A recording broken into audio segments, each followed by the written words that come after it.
Quand faut-il révéler une information privée ?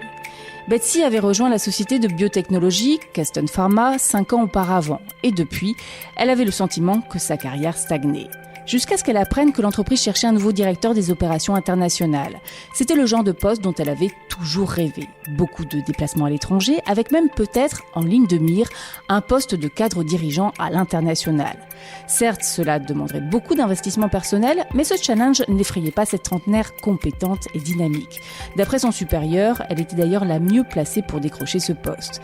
Mais voilà, Betsy venait d'apprendre qu'elle était enceinte. Certes, son mari avait un emploi du temps assez souple et pourrait s'occuper du bébé en son absence, mais cette nouvelle changeait tout de même un peu la donne.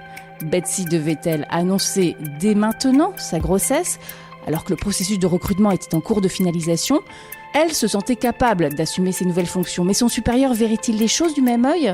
Ne risquait-elle pas d'être écartée au profit d'un autre candidat ? En même temps, ne rien dire lui donnait le sentiment de mentir par omission. Que faire ? Choix cornélien, forcément. Cette étude de cas a été menée par Tizina Cassiaro de la Rotman School of Management et par Victoria Winston de la Harvard Business School. Le choix le plus pertinent. Juste que tu prennes une bonne décision. Pas prendre de risques. Si tu parles du problème à calmer, la décision influencera ta décision. La décision appartient. Étude de cas, un podcast de Harvard Business Review France.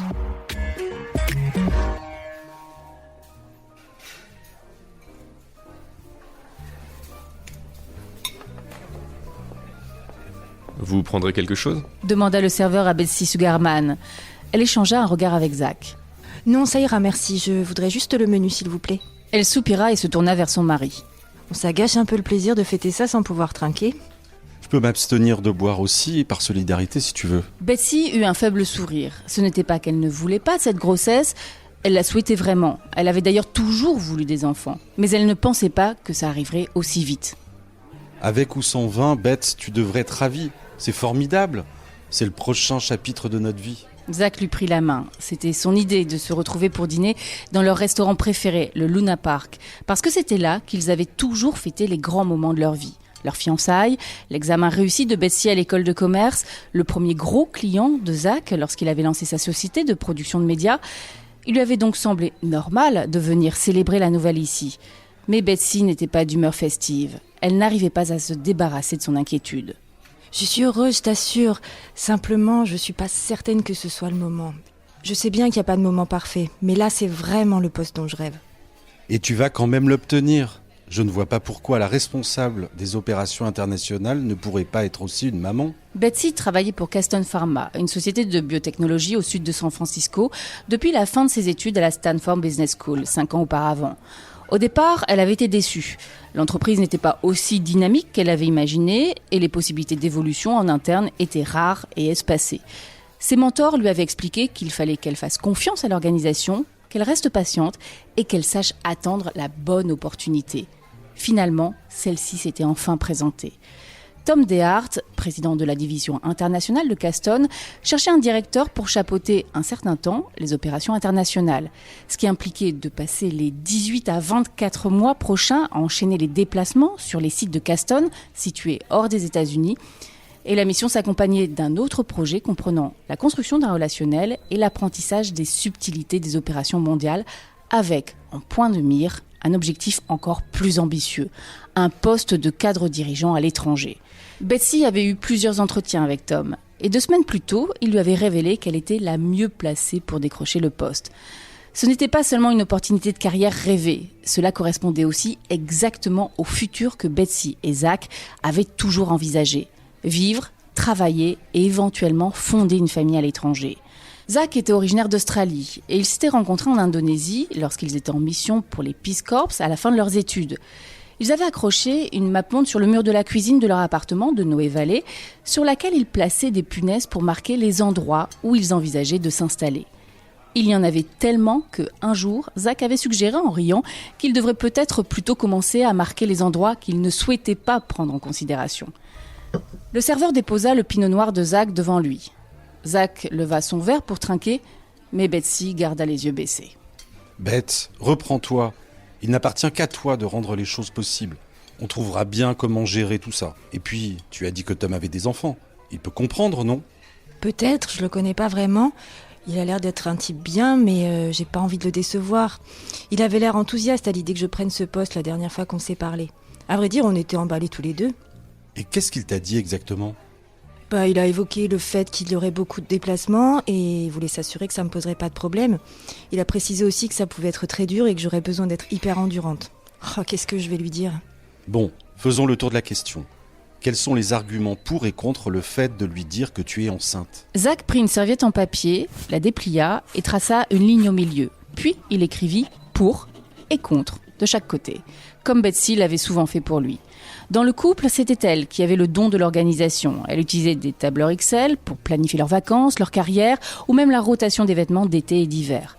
Betsy appréciait les efforts de Zach, mais elle n'arrivait pas à se ressaisir suffisamment pour partager son entrain. C'est juste que je suis pas sûre de pouvoir à la fois avoir un bébé et travailler à ce poste.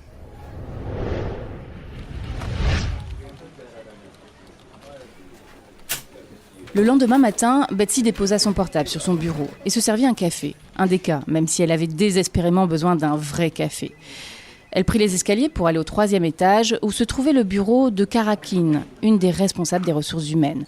Le souffle court, elle s'arrêta un moment devant la porte du bureau de Cara, surprise d'être aussi fatiguée en début de grossesse. Betsy, vous allez bien ? Demanda Cara, qui l'avait repérée dans le couloir. Cara avait la réputation d'être stricte et incroyablement efficace. Son bureau était toujours parfaitement rangé, chaque chose à sa place. En comparaison, Betsy semblait presque désordonnée, c'est dire. Oui, je me demandais juste si vous saviez quand Tom allait prendre sa décision. Pourquoi ? Ne me dites pas que vous avez des doutes. Non, je voulais juste être certaine d'être préparée. Betsy posa les yeux sur une chaise libre dans le bureau. Cara remarqua son regard, mais ne l'invita pas à s'asseoir. Je suis contente de vous l'entendre dire parce que je pense que vous êtes la personne qu'il nous faut pour ce poste. La personne parfaite, à vrai dire. Vous travaillez dur, vous êtes concentré et impliqué, vous pouvez gérer la pression. Tom a besoin de quelqu'un capable de mener ce projet à son terme. Oui, effectivement, et comme je l'ai dit depuis le début, c'est exactement le poste que je recherchais. Tant mieux. Le planning des déplacements de Tom n'est pas encore finalisé, mais il devrait être de retour la semaine prochaine. Assurez-vous de bien avoir tout cadré. Tom vous aime bien, il connaît votre parcours, mais il vous faudra tout de même faire vos preuves. Beaucoup d'autres personnes se sont mises sur les rangs pour ce poste. Même si ce n'est pas juste, en tant que femme, il nous faut travailler plus dur que les autres. La barre est placée plus haut, et pas seulement ici, à Caston. C'est comme ça partout. Betsy n'était pas sûre d'être d'accord. Elle ne fit donc pas de commentaire. J'ai une réunion. Nous avons fait le tour de la question, non ? De retour au bureau, Betsy envoya un email à son amie Marissa Guellart, lui demandant si elle était disponible pour déjeuner. Les deux jeunes femmes avaient rejoint l'entreprise le même jour, et même si elles travaillaient maintenant dans 2 services différents, elles se consultaient toujours sur tout ce qui concernait leur carrière. Lorsque Marissa arriva à son bureau, Betsy lui demanda d'entrer et de fermer la porte. « Oh là là, mais tu me demandes jamais de fermer la porte d'habitude !» lui dit son amie en s'asseyant. Betsy lui annonça sa grossesse. « Félicitations !» Marissa se leva pour l'embrasser. « C'est merveilleux !» Oui, je sais, je suis super contente. Mais si tu veux savoir, je suis ravie et terrifiée à la fois. Attends une seconde, c'était parce que Zach et toi aviez toujours souhaité ? Si, mais c'est côté timing que ça colle pas. Tu sais, ça ne colle jamais. Marissa et sa compagne, Shannon, avaient 2 enfants de moins de 2 ans. Elles avaient toutes les deux souhaité être enceintes et elles avaient donc décidé d'essayer au même moment et avaient fini par avoir 2 filles à 3 mois d'écart. Bon, tu penses que tu pourras toujours assumer tes nouvelles fonctions ? Betsy apprécie la rapidité avec laquelle Marissa cernait les questions pratiques. C'était une des raisons pour lesquelles elle s'entendait si bien. Oui, je pense. J'y réfléchis la nuit dernière. Bon, je pourrais prendre mes fonctions le mois prochain, voyager pendant encore au moins 3 mois et travailler jusqu'à mon congé mat, en partant du principe que tout se passe bien, évidemment. Et après, tu prendrais les 4 mois de congé ? Caston avait une politique de congé maternité très généreuse par rapport à la moyenne américaine. Oui, j'aimerais bien. Et ensuite, une fois de retour, je serai souvent en déplacement, mais l'emploi du temps de Zach est flexible, donc il pourrait parfois m'accompagner avec le bébé, il est partant. Je vois que tu as tout prévu, comme d'habitude. Mais donc, où est le problème ? Oh là là, je dois décider de ce que je vais dire à Tom. Mais dis-lui ce que tu viens de me dire. Tu es enceinte, tu es très emballée par le nouveau poste et tu as déjà envisagé comment gérer la question. Qu'est-ce que tu veux lui dire de plus ? Bah oui, mais c'est tout récent. J'ai même pas encore dit à ma sœur que j'étais enceinte et je veux pas le dire à Tom. Bon, tu sais comment je suis, je ne peux rien cacher à personne, même au bureau. Mais je comprends que tu sois plus pudique pour ce genre de choses. Zach avait toujours attribué cette facette de la personnalité de Betsy à son éducation très Nouvelle-Angleterre. Pourquoi tu n'en parles pas d'abord aux ressources humaines pour voir ce qu'ils en disent ? Tom travaille avec Cara sur l'attribution du poste. Ouais, je sais, elle fait peur, elle. Oui, puis j'ai envie de l'annoncer à personne d'autre. Ma sœur a déjà fait 2 fausses couches et je voudrais d'abord être sûre que tout va bien. Betsy se prit la tête entre les mains. Mais si je le dis pas à Tom maintenant et qu'il me choisit pour le poste, j'aurai l'impression d'être une tricheuse, tu vois. Et si je lui annonce 2 mois après avoir pris le poste, il supposera que je savais que j'étais enceinte. Je sais, ce n'est vraiment pas un sujet qu'on nous a appris à gérer à l'école de commerce. Lorsque Betsy vit que l'appel sur son BlackBerry venait de sa mère, elle répondit immédiatement. Cela faisait 1 semaine qu'elles se parlaient par message interposé depuis leur première conversation au sujet du bébé. Coucou maman. Bonjour ma chérie, je repars à Boston pour une réunion. Tu as un moment pour discuter ? Betsy lui répondit qu'elle avait surtout besoin de ses conseils, non seulement en tant que maman, mais aussi comme chef d'entreprise. Sa mère et sa grand-mère avaient toujours travaillé dans l'entreprise familiale, une chaîne de magasins de bricolage dans le Nord-Est. Les 2 femmes avaient été des modèles pour Betsy. Elle lui avait appris et montré qu'il n'était pas toujours facile d'être une mère qui travaille, mais que le jeu en valait la chandelle. On vient de me dire que Tom sera au bureau lundi et il veut prendre sa décision d'ici à la fin de la semaine. Je dois décider de ce que je vais lui dire. Tu n'as qu'à lui dire, je suis prête à saisir cette opportunité et j'ai très hâte de commencer. Mais maman, est-ce que ça ne revient quasiment pas à lui mentir ? Ce serait pas dire toute la vérité ? Allons Betsy, je t'ai toujours appris à dire la vérité, mais pas à te tirer une balle dans le pied. Oui, mais si Heather était enceinte par exemple, tu n'aimerais pas le savoir si elle avait besoin de prendre un congé ? Heather était la responsable des achats des magasins familiaux. Elle passait le plus clair de son temps en déplacement, de foire en salon. J'aurais envie de le savoir quand elle serait prête à me le dire. Étant donné ce qui est arrivé à ta sœur, tu ne peux pas prendre les choses pour acquises. Que se passerait-il si tu le disais à Tom et que tu avais de mauvaises nouvelles dans quelques semaines ? Ça ne le regarde pas. Ouais, je sais, c'est ce que dit Zach. Betsy, tu n'es pas la première femme à tomber enceinte. C'est quelque chose de courant et nous nous adaptons toutes. Tu m'as dit la semaine dernière que Zach et toi aviez tout prévu. J'avais l'impression que vous maîtrisiez la situation. Oui, je sais, mais je suis pas sûre que Tom voit les choses de cette façon. Tu vois, beaucoup d'autres candidats qui n'ont pas d'enfants convoitent aussi le poste. Raison de plus pour garder tout cela pour toi pour le moment. Tu as fait un super parcours chez Caston jusqu'ici. Oui, Tom sera probablement contrarié quand tu lui diras, mais tu auras alors déjà démontré que tu peux tenir le poste, mieux que quiconque. Bientôt, cela ne fera plus de différence que tu lui aies dit ou non. Il sera simplement satisfait que tu fasses partie de son équipe et il fera tout ce qu'il peut pour te garder. Betsy savait bien que sa mère n'était pas objective, mais elle appréciait son soutien. Pourtant, elle n'arrivait pas à se décider. Je devrais peut-être renoncer. C'est peut-être pas le bon moment. Je ne te reconnais pas, ma chérie. Tu adores les défis et tu m'as dit toi-même que c'était une chance unique. Cela me navrerait que tu la laisses passer.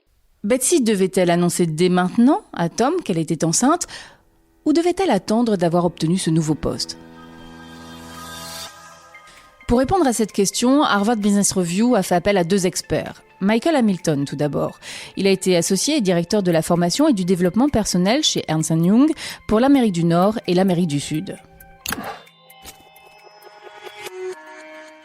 Si Tom propose le rôle de manager des opérations internationales à Betsy, elle devrait l'accepter en soulignant clairement son enthousiasme vis-à-vis de cette opportunité et le fait qu'elle a soigneusement réfléchi aux exigences de la fonction. Il faut que son futur patron sache avant tout qu'elle se consacrera pleinement à ce poste. Puis, dans la même conversation, elle devrait lui dire qu'elle a aussi quelque chose de plus personnel à lui annoncer, sa grossesse, et que, même si elle doit prendre un congé maternité, elle est prête à assumer ses nouvelles responsabilités. Elle n'a pas besoin d'en informer Tom avant qu'il ne lui propose le poste. Si elle est convaincue de pouvoir remplir ses fonctions, il n'y a aucune raison de lui donner une chance de réexaminer sa décision. C'est à Betsy de voir si elle souhaite saisir cette opportunité vu les circonstances. Et elle n'est en aucun cas obligée de dire à Tom qu'elle est enceinte avant d'être prête à le faire. Mais la réussite en affaires tient beaucoup aux relations.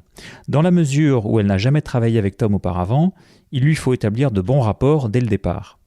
Le fait d'être transparente quant à sa grossesse une fois qu'elle a obtenu le poste représente un engagement dans ce sens et prouvera à Tom qu'elle est déterminée à ce que leur relation fonctionne bien.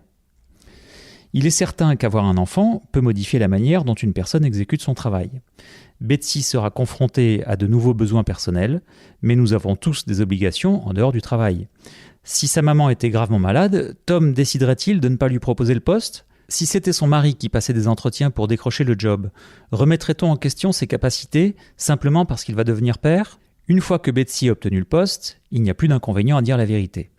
Si elle démontre à quel point elle a réfléchi à l'impact que sa grossesse et l'arrivée du bébé auront sur ses capacités à remplir son rôle, Tom n'aura aucune raison de regretter sa proposition. Cependant, s'il réagit négativement ou se montre mal à l'aise, cela donnera à Betsy un aperçu utile de sa personnalité. Elle pourra alors se demander si elle veut travailler pour quelqu'un qui n'a pas confiance en sa capacité à équilibrer sa vie professionnelle et sa vie personnelle. En l'occurrence, Betsy a aussi une occasion de faire prendre conscience à son responsable de ce que représente le fait d'être une jeune femme dans le monde de l'entreprise.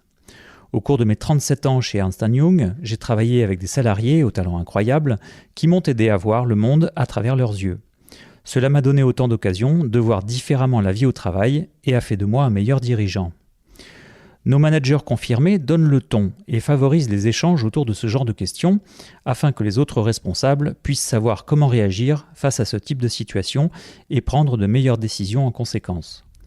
Notre ancien président et celui actuellement en poste ont tous deux été de fervents défenseurs des questions liées aux femmes en soutenant les femmes cadres dans leur ascension professionnelle et en partageant leur point de vue sur les diverses questions qu'elles soulevaient. Si les dirigeants de Caston transmettent le même type de message, Tom accompagnera Betsy dans cette double transition, dans son nouveau poste et dans son rôle de jeune mère qui travaille. Si ce n'est pas le cas et que Tom se dérobe, elle peut envisager de faire comprendre aux dirigeants qu'ils ont pour devoir de créer un environnement de travail plus compréhensif pour les femmes cadres, ou considérer la possibilité de changer d'entreprise. Notre deuxième expert est Mary Cranston. Elle a été associée principale de Pillsbury Winthrop Shaw Pittman et membre, entre autres, du directoire de Visa. Betsy est au tout début de sa grossesse et hésite à partager la nouvelle avec d'autres que ses proches. En l'occurrence, sa mère a raison.